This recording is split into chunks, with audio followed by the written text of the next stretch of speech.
Hello, let me do a midpoint review of The Sorrows of Satan by Maria Corelli. Maria Corelli being the pen name of an author who I'll have to look up, but she's taken this name on, definitely constructed a a persona for herself, which is somewhat apt because there's a character in this book, Mavis Clare, which might be maybe a insert character for this book. The Sorrows of Satan is what is termed as a Faustian tale by a lot of descriptors. I have to actually look into what actually a Faustian tale is. If it indeed is kind of a deal with the devil for whatever, for either riches or fame or intellectual or artistic success. There's not so much a deal that happens in here as Jeffrey Tempest, a penniless, starving author whose manuscript has just gotten rejected yet again and is about to be kicked out of his thing, comes into a shit ton of money, £5 million, through a recently deceased but hitherto unknown uncle, who we find out in the course of the story believes that he came into his money because of the deal he made with the devil, or that the devil helped him with. At the same time, he is introduced via letter by a friend who's done well in Australia to a Prince Lucio Romanes, a foreign prince who very much is the devil figure in this book. And indeed, he takes Jeffrey under his wing and says, now that you've got all this money, you can buy your way into the publishing thing. You can use your wealth to become a famous author. And indeed, through the course of the first half of the book, he does become a famous author. They buy off, there's a whole kind of complex publishing technique where you sell out editions where you've never actually sell any of the editions. You just keep on giving them away until it looks like, wow, this book has got like 15 or 16 editions, and it's like must be doing amazingly well, and inserting paragraphs in the newspapers, notices, so your book becomes notorious, becomes famous, even maybe as no one is actually reading it. And they buy off the top critic, McWhinney, the great Scottish critic, is bought off. You donate a ton of money to his charity, in quotation marks, and indeed he pockets the money and does this. So he's got all this. He's got the praise of the critics, but he can't buy the public, and the public don't actually care about his book. They just do not care in the least, even though he's famous as. And indeed, the rest of the public, rest of the society, they don't care if he's an author. He's got £5 million. That's what they care about. It just that happens to be one of his hobbies. And he indeed finds that as he is kind of very quickly transformed from being a poor guy to a rich guy, we jump over the kind of the fun hookers and blow part. He is quickly inured by his wealth, kind of, bored by it in a way. We've jumped over the fun part, Corelli does in this thing. And he looks at his book now being kind of now this rich wastrel, and he doesn't believe in it anymore. He doesn't believe what he wrote as a poor struggling writer, and realizes, I wouldn't be able to actually counterfeit this anymore. And we can go back to that. And there's this other figure that starts coming up, which is this Mavis Clare, who's kind of the insert for Marie Corelli, who is a best-selling authoress. Her works are beloved by the public, pilloried by the critics, hated by her fellow authors. Everybody who's smart looks down on her, scorns her, but the public loves her work. And indeed, Jeffrey reads her book and actually finds it really admirable. It's like, wow, this is what I wish I could have done, which just pisses him off more. Jeffrey very much from the beginning is like, I'm going to use my wealth not to kind of lift myself up, not to like maybe do good in the world, but for revenge. It's all about kind of revenge. And yes, so he reads this, is pissed off, So he buys himself a spot to slate the book, as all the other jealous, vindictive uppers do to Mavis Clare, and it has no effect. It doesn't matter. Mavis Clare just sails on blissfully, in her great popularity, and also with him knowing, Jeffrey Tempest knowing, oh, she is going to last forever. She is the works that's going to kind of go into the books of the greatness, which, you know, uh, interesting take on what bestsellerdom would be. This being written by a woman who was a bestseller and looked down by critics on her day. And I challenge how many people actually know the author Marie Corelli anymore. But so that didn't actually happen for Marie Corelli. Mavis Clare, the fictional character that she conceives, indeed is one of the greats that will echo on with Shakespeare and Chaucer, amongst maybe Jane Austen amongst the greats of literature. But she's fictional and only an imagining of Marie Corelli. I'm gonna put that down. So yeah, we've definitely got this thing of, and he kind of complains to Lucio. It's like, well, you said I'd be a great author. I was like, oh no, I didn't say you'd be a great author. I said you'd be a famous author. And there's a difference there. And Jeffrey knows, yeah. And the second I kind of take my moneyed finger off of the scale, the book immediately just sort of disappears, and no one talks about his book anymore.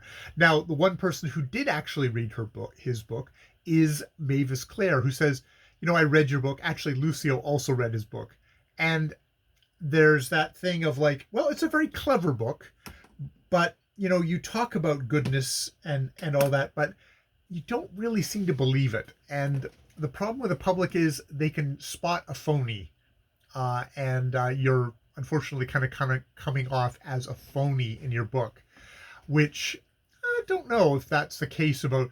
I mean, I guess there's a certain kind of sincerity that maybe comes through some bestseller works. I think some other bestseller works are as equally rank bullshit artists, but maybe they're entertaining bullshit artists. And it's like, there's also the thing of just being a good storyteller and not a good writer. I think someone like Dan Brown, I haven't read, but it's like, he's a good storyteller, and you flip the pages of the book and it's kind of fun. So there's very much that kind of a thing going through the book, of a very kind of dark look from a particular point of view, of a bestsellers author's point of view of the of literature, of the publishing community, of like how it works, which what seemed to be as rife with payola back then as some might think it is today. Well, I mean, you can buy your way onto the New York Times bestseller list. That doesn't necessarily mean that your book is ever going to last. It's just going to stay on the list until you've filled up enough warehouses with the books to then pulp them. But whether whether they're going to last, whether anyone will be actually able to remember them in a decade, who knows? There's very much a thing in here of Lucio and his viewpoint of mankind, because he indeed is he is the devil, he is Satan, fallen angel, and there's a interesting kind of an idea of him being doomed to kind of be away from the beam of heaven, and that the only way he can come back is when all human beings have been redeemed. However, his main purpose in life is to try and damn each human being. So every time he succeeds, he is further damned himself to never ever getting back into heaven. So that's an interesting thing. There's just also that sort of idea of Satan kind of going, you people are horrible. You do not deserve the divine, the immortal soul that God has given you. You do not deserve it. You are a fallen race, and there's very much a lot of critique of, especially kind of the upper part of society, about how corrupt it is. Things like the new woman seems to kind of come in for some flogging here. Kind of ironic coming from a female author. of this time who's kind of fighting through all the sexism. That's very much, there's also that thing of kind of the real sexism of the literary thing. But just in general, like, new women doing books about how like, marriage isn't, should be thrown off, free love, that you've got these heroines who are all just kind of degraded and are getting celebrated in the new literature.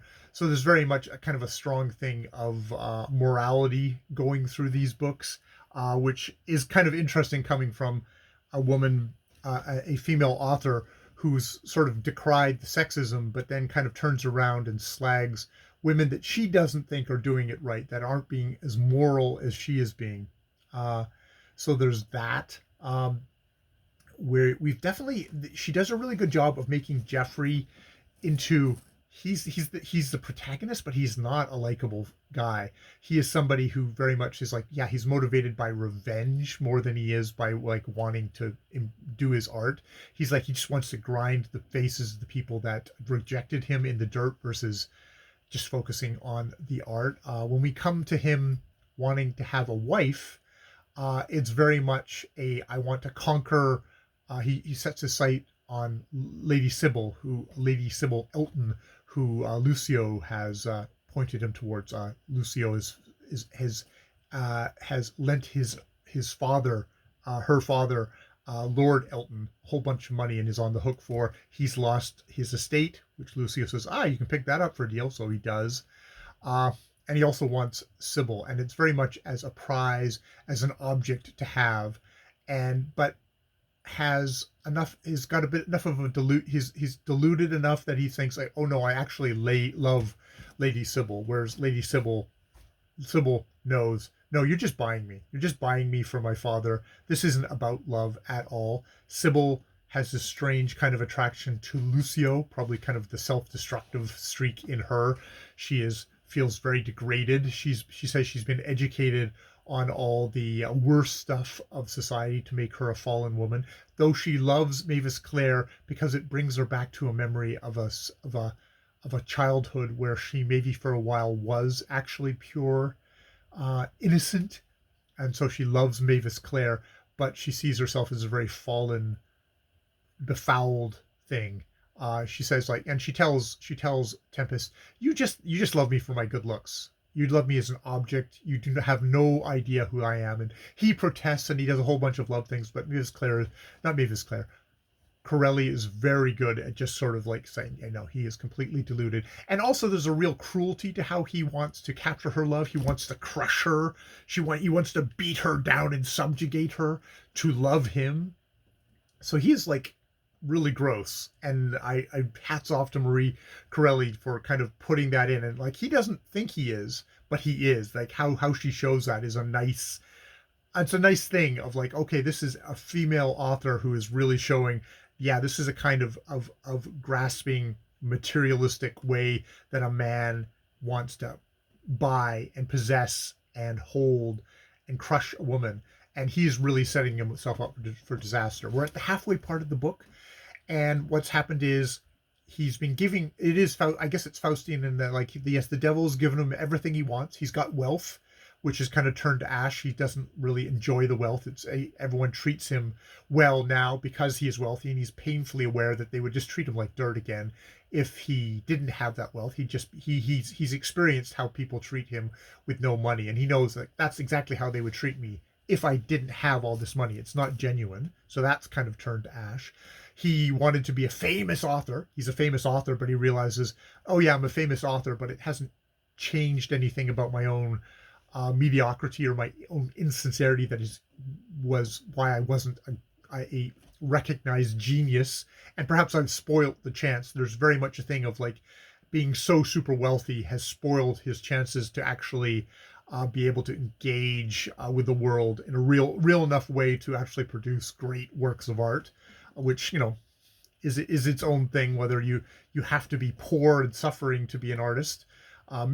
Mavis Clare she's okay, but she has to work. She still has to work. She has to write to be able to make a living. So there is kind of that kind of economic pressure. I think there's something of like some, I think it's Dr. Johnson who says something like, any or someone who doesn't write for money is a if you're not writing for money, you're a blockhead. Like just writing for art doesn't make any sense. You need to actually have a reason. It has to be something. I'll have to look that up, or whatever that quote is. There's definitely a viewpoint there of you need that push, which isn't maybe just unique to Corelli in her viewpoints. Um, so that's fallen to ash. And now, at this point in the novel, he's about to marry Sybil. Sybil, who said, "Oh, I've learned how to love now." He's like, she kisses her passionately, and she responds back. And she says, like, "Well, how did you learn to love in the interval that I haven't really seen you much?" It's like, "Oh, I'll tell you after I get married," which makes me think that he's been cuckolded, as they say, by Lucio, that she's been degraded and he doesn't know it yet. And when he marries her, he's finally going to realize all the stuff that he's refusing to see. That's very plain to see, that she's actively told him, "You're buying me. I do not love you. I am going to do this for the money, for for all the wrong reasons. All that is going to turn to ash as well for him." And it couldn't happen to a more deserving fellow. The book is very much painted this guy as as as as as a real scumbag, not a scumbag, but just a real unpleasant, very fallible, uh, atheistic guy. The atheist, not necessarily a bad thing in my point of view, but definitely painted as a negative thing. I mean, Lucio, well, he believes in God, he believes in Christ, though he very much says, "Of course, I'm not a Christian," but it was very forcibly brought home to me that Christ is a real thing. Indeed, he repeats the thing of, there are no Christians, there's only one Christian, and he was crucified, which is an interesting comment on just like, the capability of humankind to be able to live up to those ideals. Lucio has a very, very dim, the devil has a very dim viewpoint on human beings. And that comes through the whole book.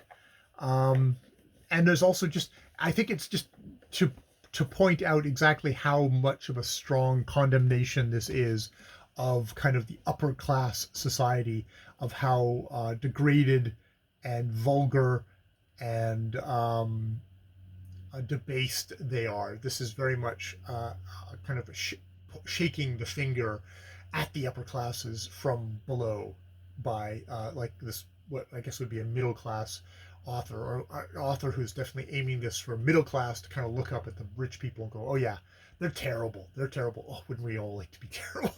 Well, she's doing a pretty good job of not.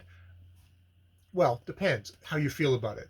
She doesn't really show. She doesn't wallow in degradation as much as she just sort of shows or alludes to it.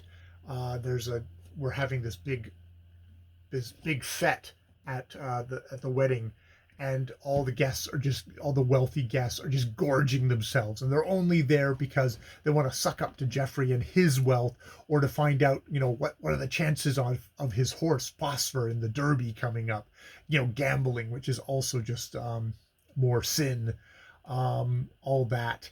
Well, and this is all being set up by Lucio, who is definitely further degrading these people. They talk about how he's basically got control of this mob of rich, slobbering, gorging folk, with all his foreign artisans, musicians, singers, children creatures that dancing around this maypole, who then vanish off into the woods, disappear like they were sucked into the ground. Uh, there's definitely that steady current through British literature of the evil foreigner, whether it's Dracula, whether it's Prince Lucio Romanes. It's like the foreign is evil. The good would have been like fine English lads and lasses dancing around the maypole, but now they're all too cynical. They're all too dissipated. They're all kind of senior citizen teenagers who sneer and only look for the horrible. They can't do something upright and basic kind of English stuff like dancing pure and healthy, like dancing around the maypole. That is no longer accessible to this fallen bad society. So yeah, that's where we're at. It's written well. It's written well. It's engaging. It's a long. It is a long book. It's taking me. I mean, as everything I'm reading out loud, it takes me a while, but I'm enjoying it. Okay, I'm gonna stop now because I gotta go take the dogs down. But that's hopefully enough stuff to kind of keep in my head for going into the second half of the Srrws of Satan. This is like chapter 20. I think I'm up to chapter 23, and I'll be starting chapter 24 tomorrow. So we'll start there. More videos later.